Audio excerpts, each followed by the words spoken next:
Mon nom est Céline et je m'apprête à réaliser le tirage pour le signe des cancers. Alors avant de commencer le tirage, je voudrais vous présenter les jeux que je vais utiliser. Donc nous avons ici l'oracle des nombres, l'oracle du Verseau et également une carte issue de l'oracle les portes de l'intuition.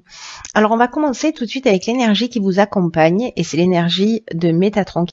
Alors il est déjà sorti dans plusieurs tirages associés à la planète Neptune. On est vraiment dans l'inspiration associée à la couleur violette également, comme vous pouvez peut-être le voir sur la carte parce que nous sommes à la bougie, n'est-ce pas? Parce que le jour, la nuit s'est levée, on va dire ça.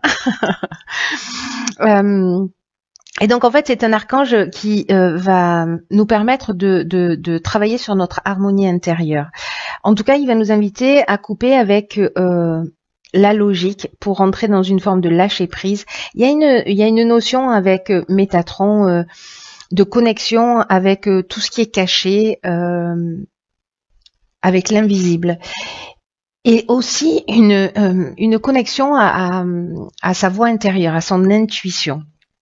En tout cas, il y a vraiment une notion de réconciliation avec soi-même, de prise de conscience, de recentrage et d'être dans la juste mesure des choses. Voilà. Ce dont je parle pas, ce dont je n'ai pas parlé en fait jusqu'à présent quand j'ai parlé de Métatron, c'est qu'il est également associé à des problèmes de dépendance ou à des maladies nerveuses. Voilà. Juste pour information, parce que je le dis pas systématiquement. Alors, sur la première ligne, nous avons la carte 42, qui est la carte du couple. Nous avons la carte de l'hésitation. Nous avons la carte du succès. Et nous avons la carte de la foi. Alors, la carte du couple, je vais commencer tout de suite par celle-ci. C'est une carte qui nous dit que peut-être, alors si vous êtes en couple, c'est avec votre conjoint actuel. Si vous êtes célibataire, c'est avec votre ex-conjoint. Où il y a peut-être une nécessité d'ouvrir le dialogue au sein de votre couple ou avec votre ex-conjoint. Parce que il y a une opposition. Alors soit c'est vous qui, il y a deux parties qui s'opposent en vous, je vais y arriver, pardon, et en tout cas qui ont besoin de s'exprimer, de trouver un accord. Donc là c'est un peu comme si c'était le moment, peut-être parce que vous avez des doutes ou des hésitations, de vraiment de porter votre attention sur cette communication parce qu'elle est nécessaire. Et peut-être que ça pourrait apaiser un certain nombre de choses, peut-être une dualité interne, peut-être pas qu'interne, hein, peut-être avec votre conjoint. Mais là, en fait, cette carte, elle vous dit que sur ce mois de mars, en fait, il y a une énergie qui est favorable pour pouvoir ouvrir cette communication et le faire dans la bienveillance, de le faire dans l'harmonie. Et ce qu'on vous dit aussi, c'est d'être ouvert, c'est-à-dire que d'exprimer ce que vous souhaitez, d'exprimer vos besoins, ce qui vous pose problème, etc. Et d'être également à l'écoute des besoins de l'autre. Et ça dans une juste mesure, hein, c'est ce que nous dit aussi Métatron, c'est-à-dire que ne soyez pas qu'à l'écoute des besoins de l'autre, exprimez vos propres besoins et n'exprimez pas que vos propres besoins, soyez aussi à l'écoute des besoins de l'autre. Alors, accompagné de la carte de l'hésitation,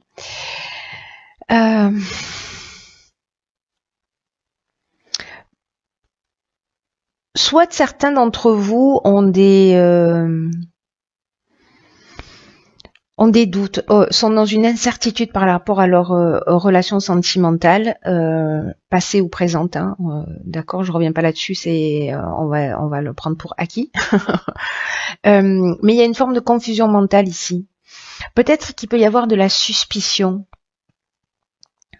En tout cas, il y a quand même une notion de remise en question. On se sent un peu fragile là dans cette période. C'est pour ça qu'en fait la communication, ça va être vraiment quelque chose d'utile, parce que là on nous dit que si vous mettez en place cette communication, on est dans un aboutissement, on est dans une issue favorable. Vous voyez, il y a une conclusion positive. Hein, c'est-à-dire qu'on va trouver, s'il y a des problématiques, on va arriver à les résoudre. Ensuite, avec la carte de la foi, on est dans un sentiment de confiance, mais aussi on est dans l'intuition avec cette carte de la foi. Donc, si vous avez des doutes, si vous avez des suspicions, peu importe le domaine, posez-le sur la table. Voilà. S'il y a de l'amour dans votre couple, mettez cette communication sur la table parce qu'il y a vraiment une... C'est pour l'amour de vous-même et l'amour de l'autre aussi. Hein, dans ce respect-là, il y a une notion de sagesse en fait qui se dégage pour moi. Voilà, une notion de sagesse et de maturité dans le couple en étant à l'écoute comme ça des besoins, de ses besoins, des besoins de l'autre. En tout cas, si on a besoin d'être rassuré manifestement, etc. Ça va porter ses fruits si vous le faites dans la bienveillance. Si vous êtes dans le reproche, ça va être beaucoup plus compliqué forcément. Mais là, ce à quoi ça nous engage, c'est d'établir la communication dans la bienveillance. Sur la deuxième ligne, nous avons la carte numéro 11, qui est la carte du partage, accompagnée de la carte de l'échange, de l'apprentissage et de l'argent. Alors, ça brille un peu, pardon, j'espère que vous voyez toutes les cartes. Ok, comme ça c'est mieux, pas du tout. Désolée, hein, je fais ma petite... Alors,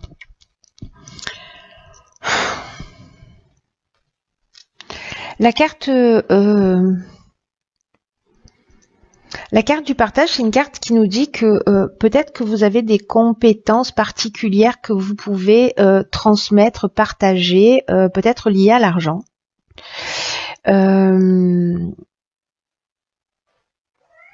Parce que cette carte du partage, elle nous dit ça. Que vous avez une expérience, que vous avez une compétence, que vous avez une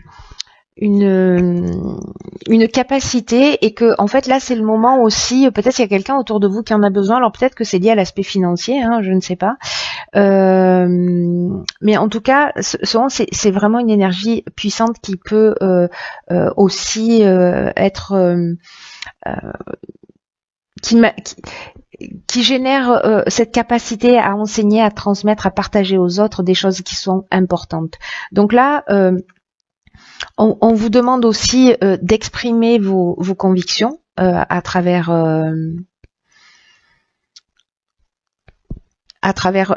cette carte, vos convictions, mais pas que, aussi vos connaissances et puis vos intuitions, ce que vous ressentez. Alors, dans le cadre de l'échange, on est on est vraiment dans la communication. Dans la communication, dans le partage. La communication, elle revient beaucoup, en fait, dans votre tirage. Enfin bon, pour l'instant, on n'en est qu'à la deuxième ligne, mais bon, voilà, quand même, elle est présente.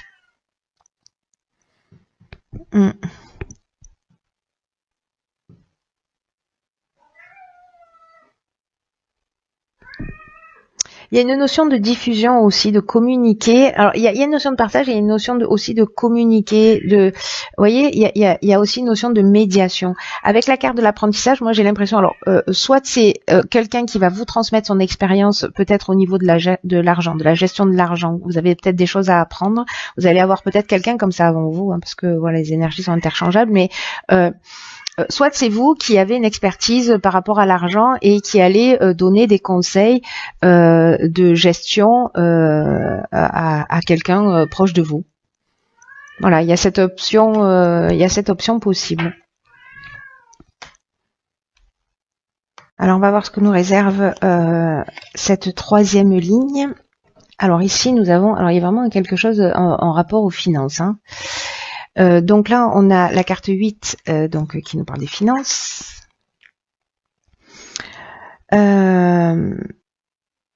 Ensuite, nous avons ici la carte du karma, la carte de l'homme et la carte de la clairvoyance. Ok.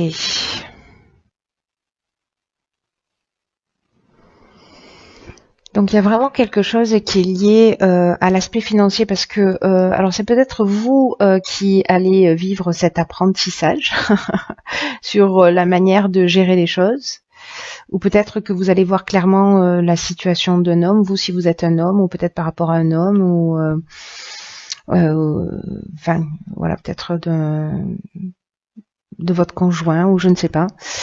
En tout cas, la carte des finances, ce qu'elle dit, c'est que parce que là c'est le tirage du cancer. Alors, je sais que c'est un peu flou là. J'ai l'impression qu'on est en train de parler de alors je sais pas, soit ce sont deux cancers qui vivent ensemble, mais il y a une notion de vraiment d'énergie interchangeable là dans une relation, parce que la carte de l'échange, on est dans un 1+1, vous voyez, là on est dans le couple.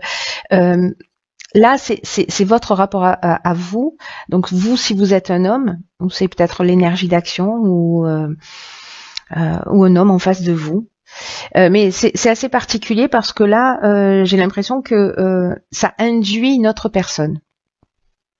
Voilà. Dans tous les cas, ça induit une autre personne, que ce soit ici, que ce soit ici. Là, peut-être ou pas, mais c'est une option possible pour le coup. Si vous êtes une femme, ou même si vous êtes un homme d'ailleurs, il n'y a pas de règle par rapport à ça. Bref, je vais revenir sur cette carte des finances parce que elle nous parle précisément de votre rapport à l'argent. Là, ça correspond au plan matériel, hein, le 8.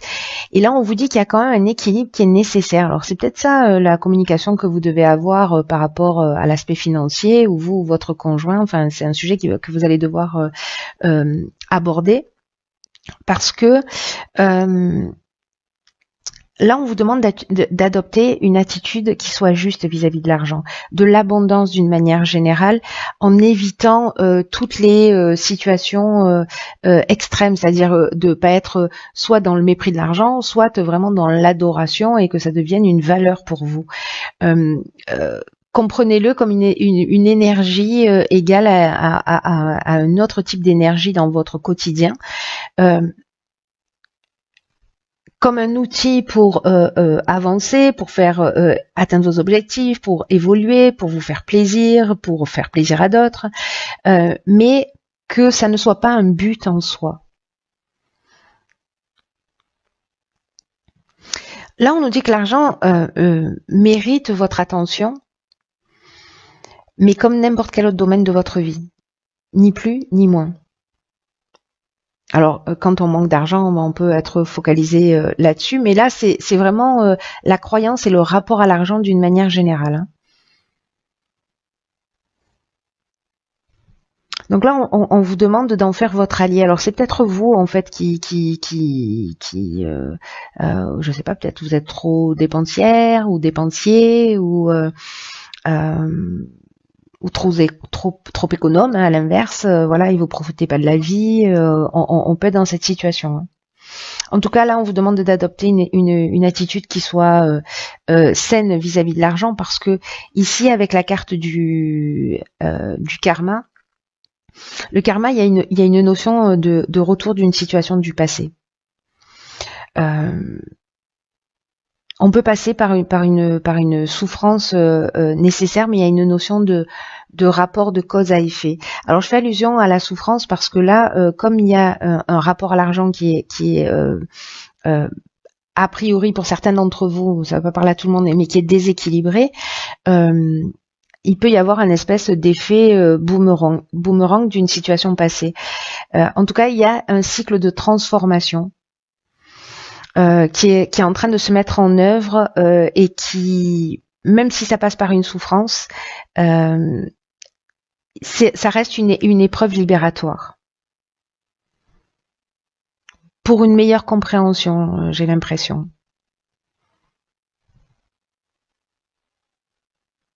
Alors, soit par rapport à un homme, vous, si vous êtes un homme, encore une fois, soit c'est la capacité de prendre des décisions, d'être dans une énergie d'action. Et la clairvoyance, ça nous dit aussi que on va voir les choses clairement avec lucidité. Je vous rappelle que Métatron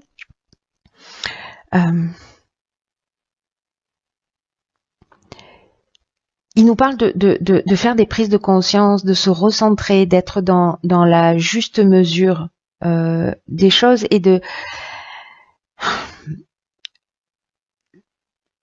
il va mettre en lumière aussi des choses qui sont cachées pour qu'on puisse avancer et évoluer. Voilà.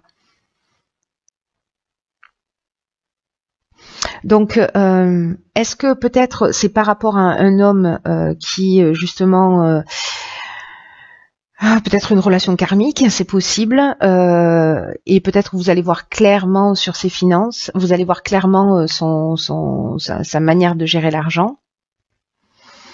Peut-être c'est l'inverse, mais il y a quelque chose qui va s'éclaircir là. Il y a quelque chose qui va devenir, j'ai l'impression, comme évident.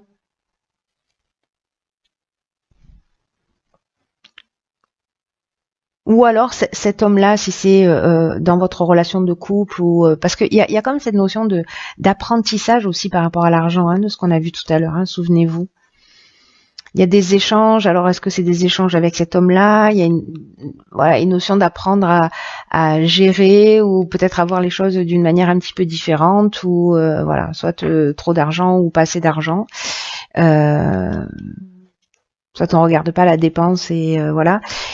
Il y a quelqu'un qui intervient. Soit c'est votre conjoint, soit c'est quelqu'un qui vous éclaire sur votre manière de dépenser ou de ne pas dépenser, précisément. C'est intéressant. Je serais curieuse de savoir là s'il y a des gens des personnes parmi vous qui se retrouvent dans cette situation merci de vous manifester. Alors ici nous avons la carte numéro 12 de la réflexion. Ok, alors nous avons la carte de la méchanceté, nous avons la carte du commerce, ok, nous avons la carte de l'aventurier et nous avons la carte du voyage. Alors,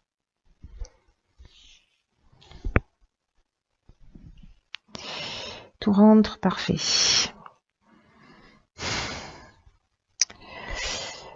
Ok, alors...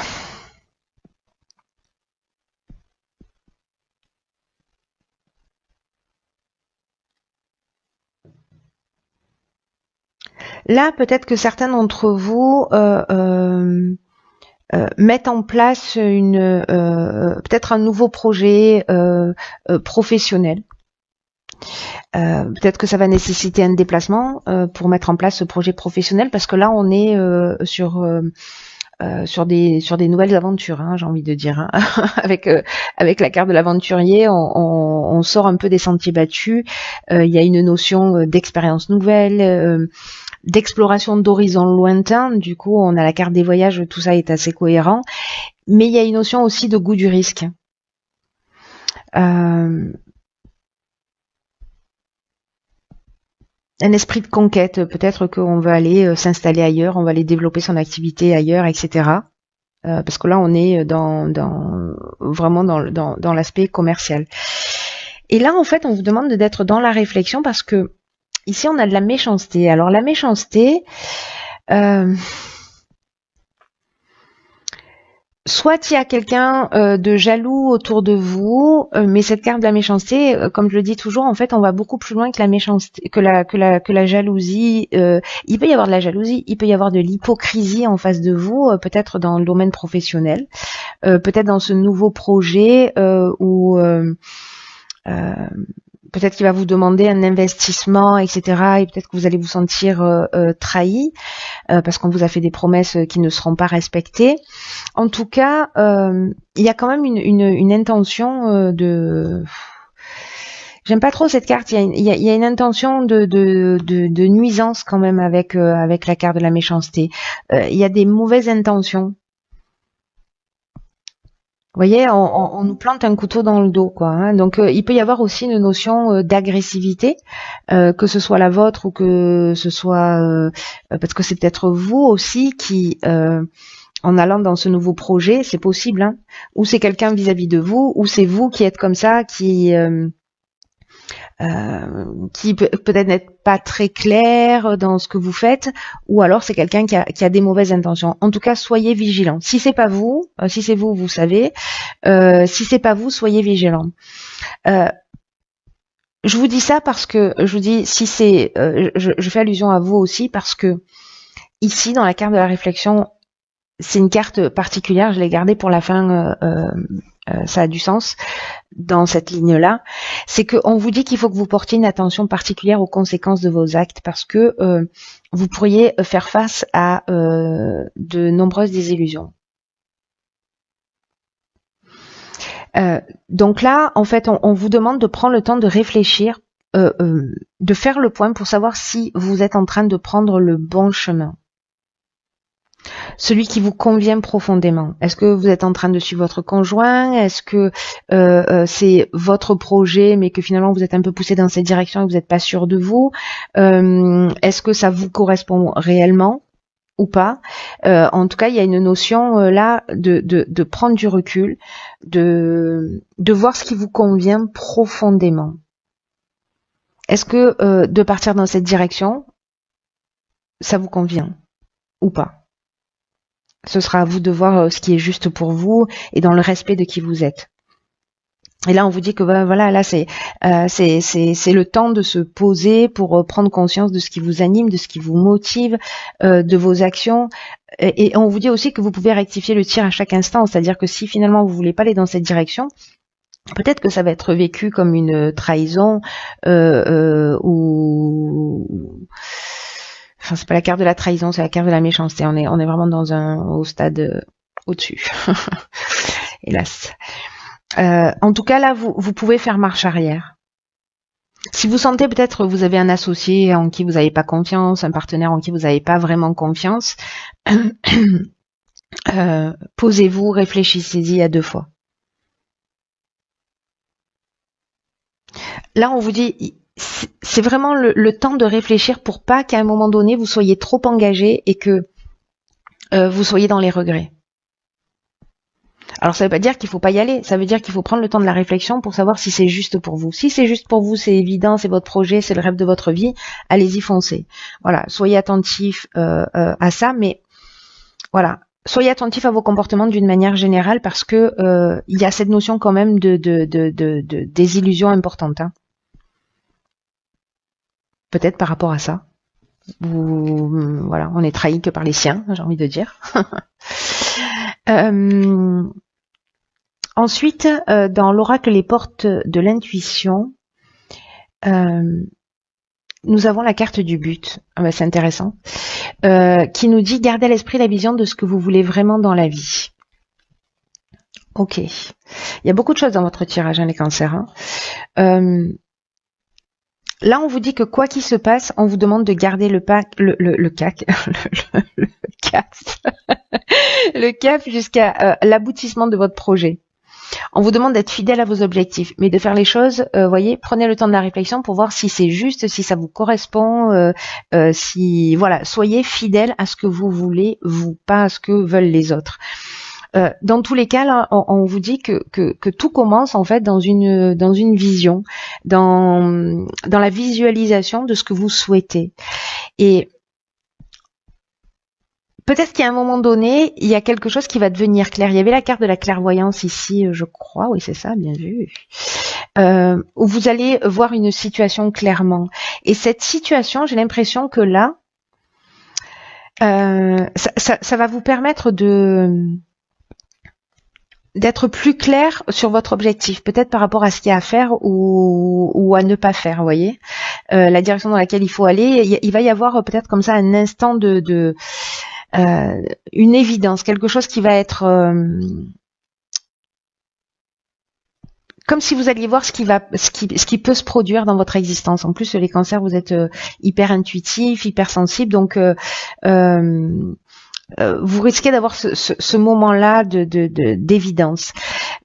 Quoi qu'il en soit, nourrissez votre désir de réalisation. Ne doutez pas, ne manquez pas de confiance en vous, parce parce que elle peut se manifester, ça peut se manifester à des moments à un moment ou à un autre. On a vu au début ici qu'on avait l'hésitation, le doute, l'incertitude, etc. Donc là, on vous dit qu'il faut pas vous laisser distraire de votre objectif. Ne laissez personne vous détourner de votre objectif. Alors si votre objectif ici, c'est pas d'aller vous exporter sur un nouveau projet commercial et que c'est de faire quelque chose de différent, si c'est votre projet, ça va. Mais si c'est pas le cas, que vous aspirez à autre chose et que vous le faites pour suivre quelqu'un, et peut-être que c'est les doutes que vous allez partager dans votre couple, c'est l'occasion de vous affirmer. C'est l'occasion d'affirmer ce lien de fidélité avec vous-même, ce respect, cet amour de vous. N'oubliez pas que là, on est dans le recentrage, on est dans l'aspect aussi émotionnel, de se réconcilier avec soi, de faire ces prises de conscience de ce qui est juste pour nous, enfin pour vous. Voilà. Il est vraiment intéressant votre tirage. Je serais curieuse d'en savoir plus, donc j'espère que vous allez partager avec moi votre ressenti.